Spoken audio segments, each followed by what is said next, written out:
박후생이 세계 최초로 자율주행 자전거 제작에 도전해 큰 관심을 모으고 있습니다. 이번 지방선거에 세대 교체 바람이 불면서 20대에서 30대 출마자들이 차별화된 새 정치를 펼치겠다며 도전장을 내밀고 있습니다. 자유한국당 경북도당이 경주에서 지방선거 필승 결의대회를 열고 지역 유권자들의 지지를 호소했습니다. 자유한국당 경북도당은 오늘 경주 화백컨벤션센터에서 지방선거 필승 결의대회를 개최했습니다. 결의대회에는 홍준표 대표와 심재철 국회 부의장 등 중앙당 당직자들과 이철우 경북도지사 후보, 경북지역 한국당 공천자 등 2천여 명이 참석했습니다. 참석자들은 6.13 지방선거에서 필승 결의를 다지고 정부 여당의 독주를 막을 수 있도록 대구 경북 유권자들이 한국당을 적극 지지해달라고 호소했습니다. 이희진 영덕 군수가 기자회견을 열고 재선에 도전하겠다고 밝히고 예비 후보로 등록하겠다고 밝혔습니다. 이 군수는 지난 4년 동안 군민들과 소통하고 지역 공동체를 성숙하게 만들어왔다며 앞으로 원전이 빠진 영덕에 새로운 비전을 설계하고 신재생에너지 사업과 연계한 신성장 동력 산업을 육성하겠다고 밝혔습니다.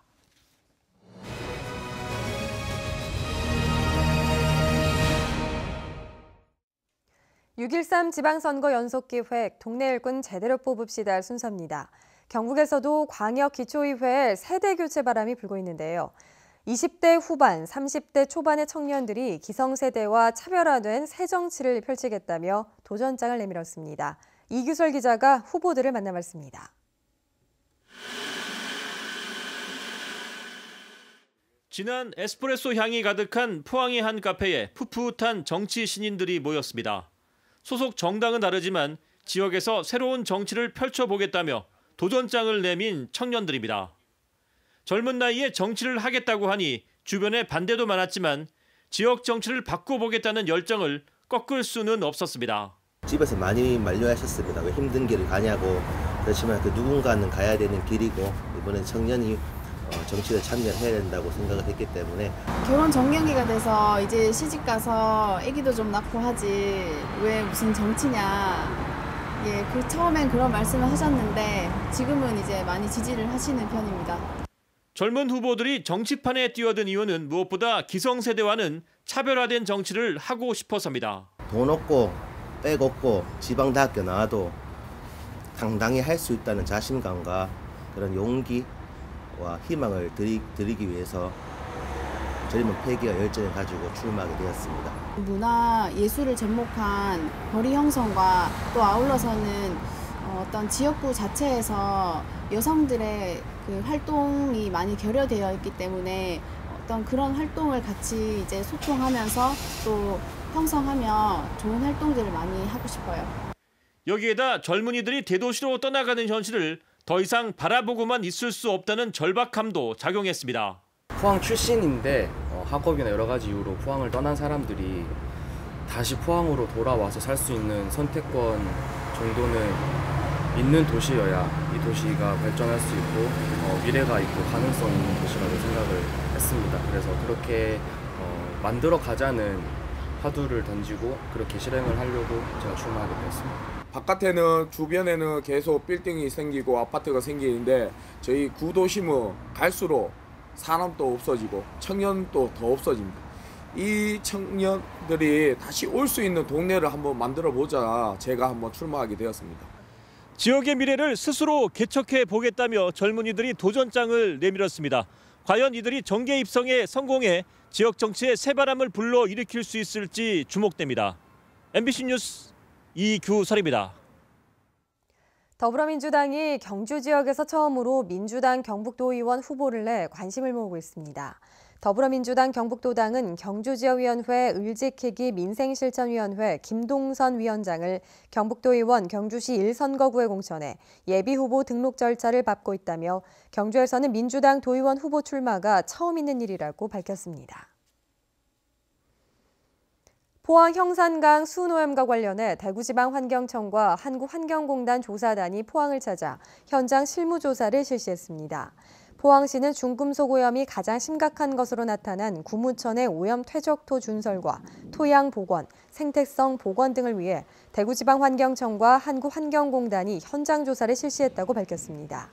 구무천 생태하천 복원 사업에는 국비 200억 원이 투입됩니다.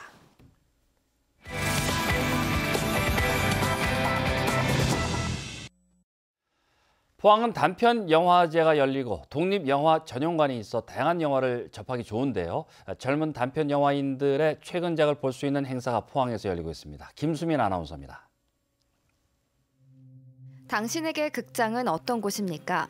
옴니버스 영화 너와 극장에서는 극장에 대한 다양한 접근을 보여줍니다. 극장은 늘 혼자 되기를 자처하면서도 누군가를 기다리는 곳이기도 하고 상처받은 이들에게 따뜻한 위로를 건네기도 합니다. 지난해 서울독립영화제 개막작으로 극장을 주제로 시나리오를 공모하고 영화 제작비를 지원한 작품들입니다. 나쁜 선택을 반복하며 스스로를 막다른 골목으로 내모는 여자 이야기 2월은 지난해 서울독립영화제 대상 수상작입니다. 삶의 어두운 면, 팍팍한 현실을 탁월하게 묘사했다는 평가를 받았습니다. 네, 기존 상업 영화에 의존하지 않고 제작자의 의도로 만들어진 것이 독립영화라고 하는데요. 이번 인디 피크닉을 통해서 독립영화의 진수를 보여줄 수 있는 그런 작품을 준비하였습니다. 국내 유일의 경쟁 독립영화제인 서울독립영화제의 순회 상영회 인디 피크닉은 독립영화의 저변 확대를 위해 2004년 시작됐으며 포항은 이번이 처음입니다. 데이트 폭력이라는 사회적 이슈를 설득력 있게 다룬 손의 무게와 빛과 어둠을 감각적으로 그려낸 사냥의 밤 등 주목을 받는 장단편 17개 작품을 선보입니다. 이 밖에도 주말에는 경북 창작미술협회 테마전 봄이란을 경주 갤러리 란에서 만날 수 있고 사진전 직관과 감각은 포항문화예술회관 전시실에서 그래피티 거리 미술의 역습이 경주 우양미술관에서 박대성 화백신장 20에서 모더니즘을 찾았다 두 번째야 이야기전을 경주 솔거미술관에서 만날 수 있습니다.